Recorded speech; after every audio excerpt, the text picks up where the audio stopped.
the recording, and I'm going to start the presentation now, which means I'll share my screen, some lovely slides.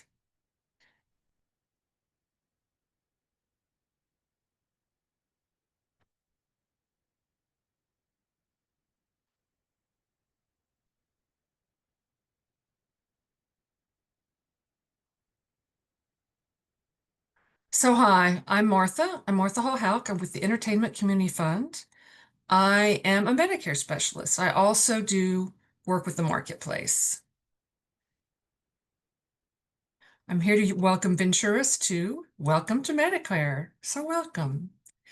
The Entertainment Community Fund fosters stability and resilience for performing arts and entertainment professionals of every kind. We hope to provide a safety net for artists over their lifespan. We provide social services, financial assistance, healthcare, health insurance counseling, a health center, housing, a nursing home, a career center, and many other services. So we encourage you to view our website, entertainmentcommunity.org, and you can see more options available for your assistance. Here we are going to focus on Medicare. This seminar is designed to familiarize you with Medicare and just cover the basic terms. We're going to go over original Medicare, Medicare Supplement Plans, Medicare Prescription Plans, Medicare Advantage Plans, the initial enrollment, and your special enrollment periods. You will also have this recorded once again, so you can go back and review the material. It can be a lot to cover in 30, 45 minutes. What is Medicare? Medicare is health insurance for people who are over 65 and people under 65 with certain disabilities, and people of any stage of any age with end-stage renal disease. When you turn 65, Medicare can begin the first day of your birthday month. If you're receiving Social Security disability, Medicare begins after 24 months of collecting disability payments. If you are collecting Social Security benefits when you turn 65, you'll be automatically enrolled in Medicare. You'll receive your Medicare ID card in the mail, and you won't need to do anything at all. Most people are not collecting Social Security at 65 because the official retirement age is no longer 65. In that case, you have to proactively enroll. We always we recommend that you sign up for Part A and immediately, no matter what your job situation. But when you turn 65, you have a 7-month period to enroll. That's called your initial enrollment period. The initial enrollment period begins 3 months before your birthday month, and the 3 months after your birthday month. So 7 months total. It's easy to sign up online by going to ssa.gov/benefits/Medicare, as you see on the slide. That's the fastest and easiest way, or you can call your local Social Security office or the main number to enroll. Here is a timeline graphic showing how your initial enrollment period works. During your Part A, you can enroll in Part B, Parts A, Part B, a Medicare Advantage Plan, Part D, and a Medigap. All of these can have little tweaks, but to go back to enrolling in original Medicare, you can start your enrollment 3 months before your birthday, but Medicare won't start until the first day of your birth, the month you turn 65. So if you turn 65 in December, you can enroll in October to get it out of the way, but your coverage will not start until December. Or you can enroll in February, and then your coverage would start in March. During this IEP, you also can join Part A. You'll join Part A and Part B. You can pick a Medicare Advantage plan. For the Medicare Advantage plans, you must have both Parts A and Part B. But for Part D, which is a drug plan, you only need to have Part A or Part B. And for Medigap plans or Medicare Supplement plans, you have 6 months after you turn 65 and have parts A and B to purchase the Medigap plan. And the date starts the month 6 months after you enroll in Part B. So if you turn 65 in December, enrolled in Part B in February, your time to buy a Medicare plan would start in February. Here are the different parts of Medicare. Part A is hospital inpatient insurance. Part B is all other insurance, for all other healthcare insurance. Parts A and B together make up what people know as Original Medicare. That is the official Medicare term for Medicare administered by the government. Part D is your prescription drug coverage. This you purchase from a separate insurance plan offered by private carriers. You could also buy a Medicare Supplement or Medigap plan, also offered by private carriers. And you can pick a Medicare Advantage plan. Sometimes those are known as Part C. Those are an alternative to Original Medicare, and we'll go into that a little bit more. Part A covers 4 basic services: inpatient hospital care, skilled nursing facility stays, rehab. It is only covered if you've been in hospital for at least 3 days. So if you were in the hospital for 1 day and then sent to rehab, it would not cover it. You would need to be in the hospital for at least 3 days. Most hospitals are very well aware of this fact and try and make it a smooth process. Part A also covers home health care. This is limited to short-term medical assistance at home after release from a hospital or rehab. Part A also covers hospice care, which is home-based care for the terminally ill. What are the costs associated with Part A?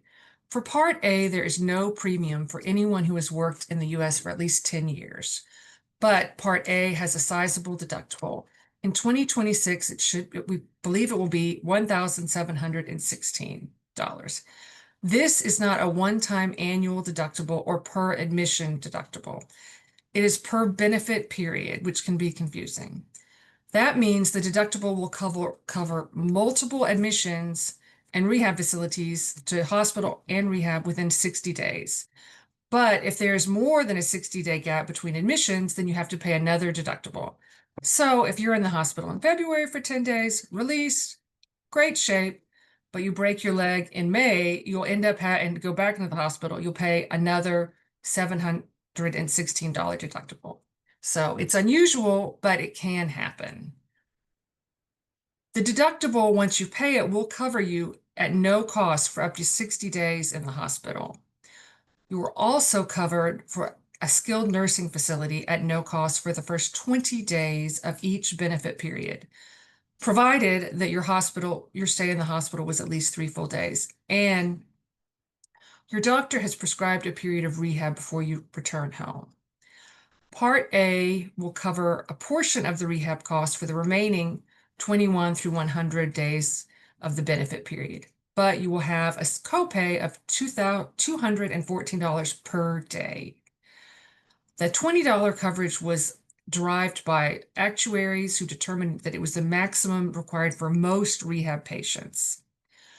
Part A will also cover the cost of visiting nurses or occupational and physical therapists to monitor your wound care, mobility, and safety at home. Hospice care at home for patients with a life expectancy of under 6 months is covered under Part A at no cost. There may be a small charge for pain medications or if the patient or the patient's family requests respite care. What does Part B cover? Part B covers almost every other service, beginning with primary care and specialist office visits, mental health care, most preventative and screening services, outpatient procedures like cataract or other outpatient surgery. It will also cover durable medical equipment, walkers, crutches, etc. Part B only covers a limited amount of medical home health care to ensure your safety at home immediately after hospital or rehab release, and to assist in your transition to self-care. This does not include custodial care such as cleaning, shopping, etc. That is not covered in Parts A or B. Most lab services and diagnostic tests are covered, as well as diabetes supplies and self-management training. There are many other services, and for those you can we recommend you go to Medicare.gov. It's a great source. Part B does not cover long-term care. Long-term care insurance must be purchased through private insurers. But if you're eligible, you may get long-term care paid for by the Medicaid program. Part B also does not cover any routine dental, vision, or hearing aid services under Part. It will cover specialist eye care only if they're due to diabetes, glaucoma, or cataracts for your eyes.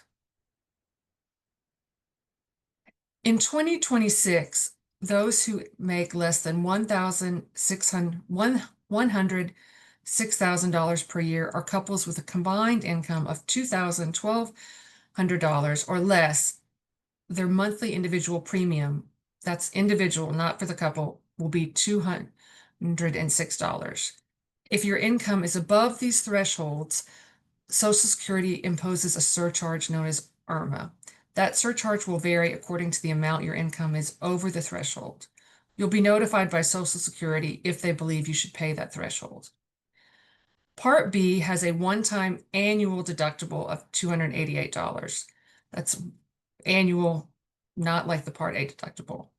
This means that for the first $288 worth of services you receive, you must pay out of pocket before your Medicare copays kick in. This deductible is not prorated, so no matter what time of year you enroll in Part B, you'll have to hit the annual deductible before Medicare Part B Medicare Part B will cover any services. So if you enroll now, you'd have to hit that annual deductible, $288, and then in January, you'd have to hit it again.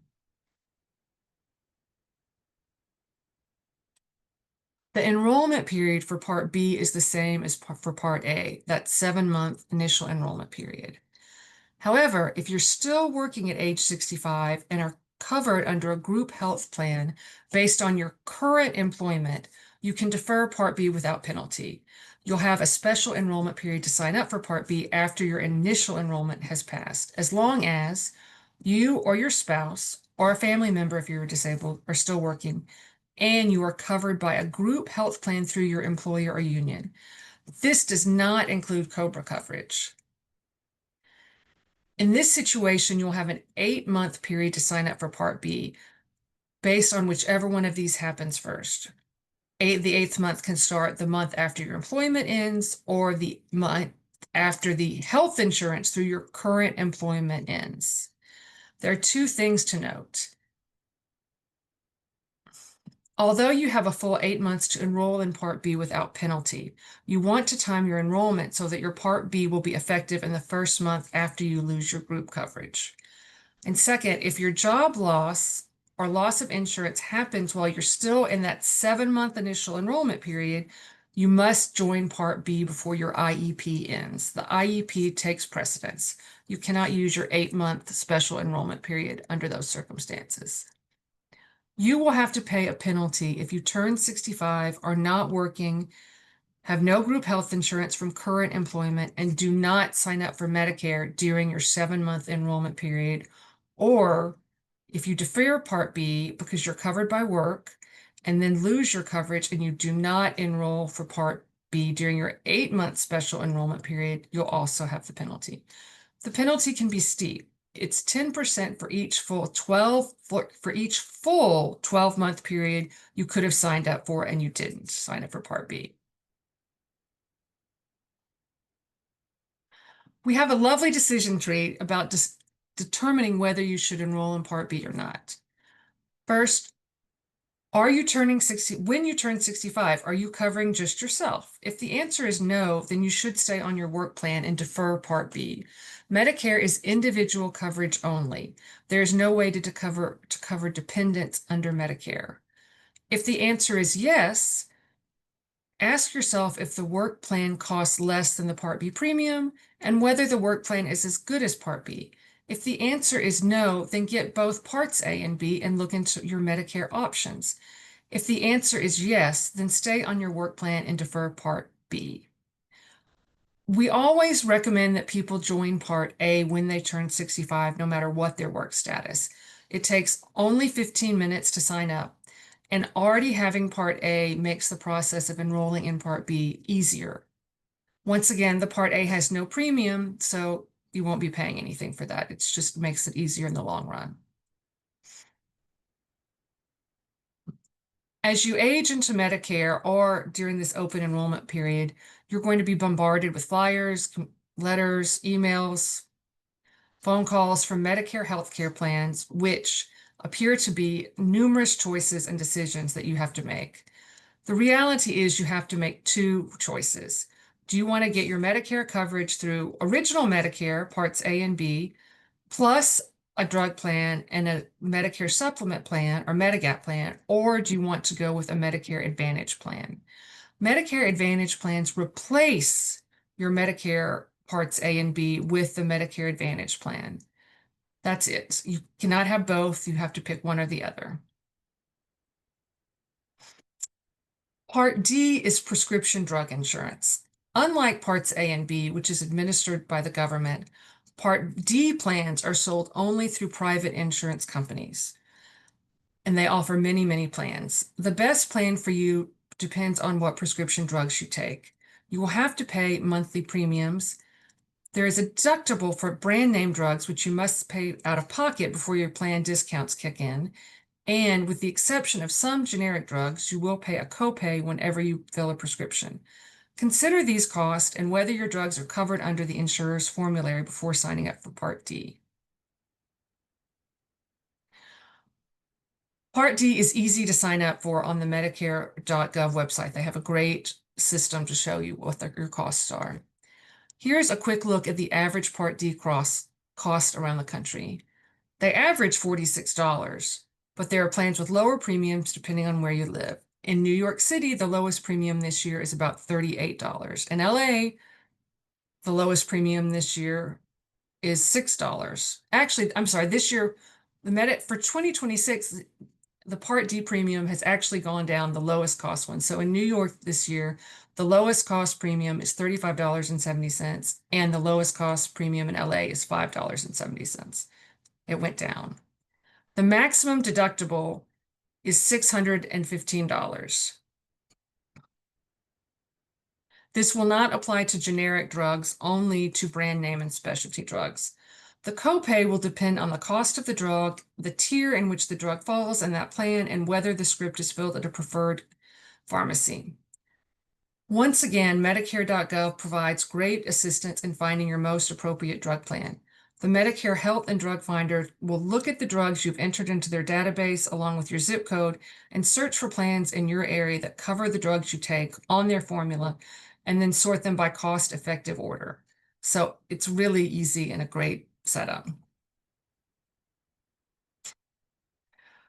In 2026, the maximum out-of-pocket limit is $2,100. This is the most you'll pay for Part D costs, not including your premiums, but for your medication. This does not include over-the-counter medications that aren't covered on your formula, vitamins, things of that nature. In 2025, they rolled out a Medicare prescription payment plan. This allows you to spread your payments evenly over the year instead of paying upfront. You'll be billed instead of paying everything at the pharmacy. You can speak to your Part D insurer about how to sign up for that.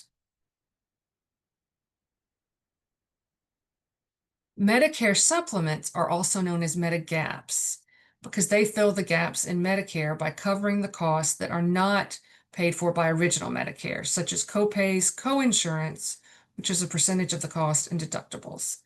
There are 8 federally standardized plans to choose from, all identified by letters A through N.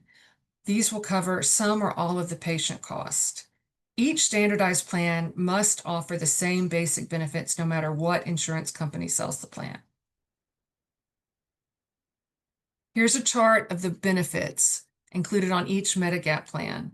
On the left side are the benefits such as the payment of Part B 20% coinsurance or the payment of skilled nursing facility coinsurance cost.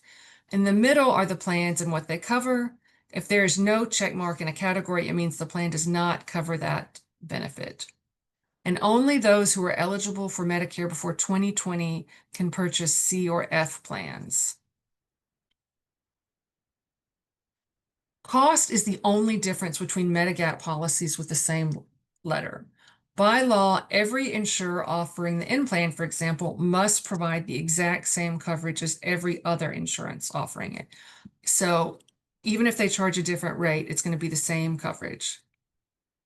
After you decide what letter plan you want in your Medigap policy, you should look for it with the insurer that's offering it the lowest cost. And remember to check every year to make sure you're still getting it at the lowest cost, because the coverage should not change, will not change from company to company. A Medicare Advantage plan is insurance administered by a private healthcare carrier such as United, Blue Cross Blue Shield, Aetna, etc. They have entered into a contract with the government to take over your Medicare Part A and B benefits.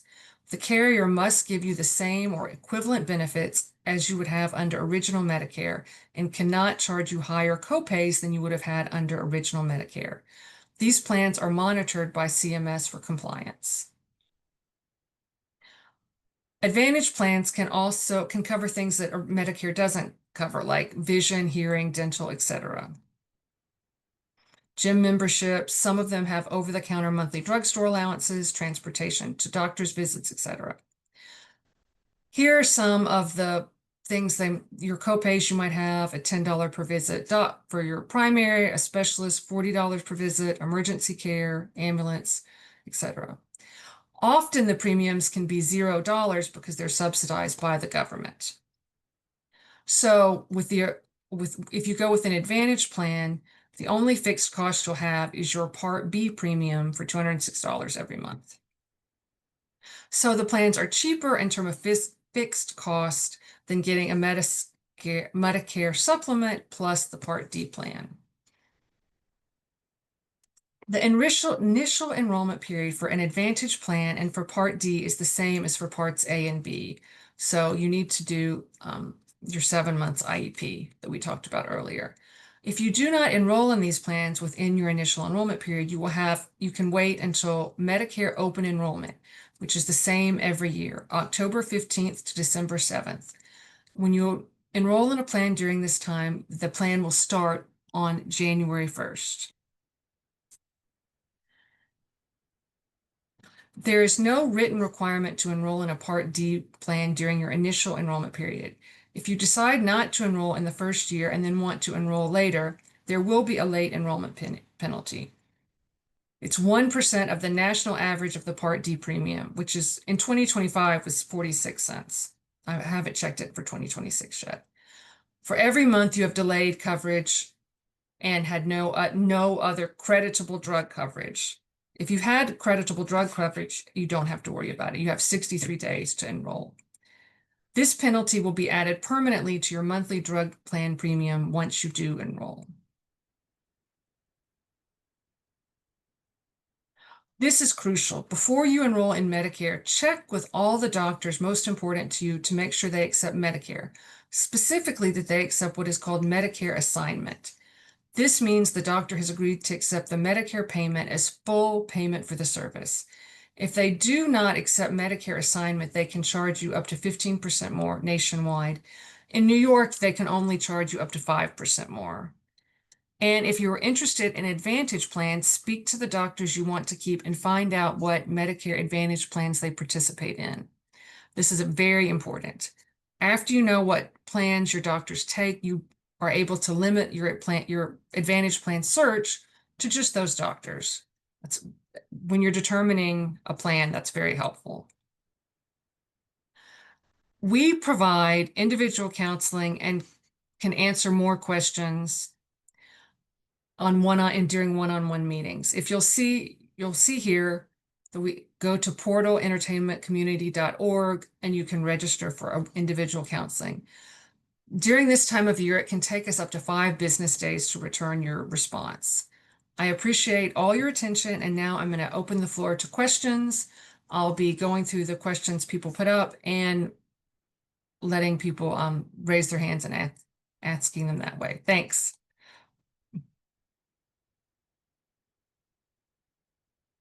Okay, I'm going to look at the questions that people put up first.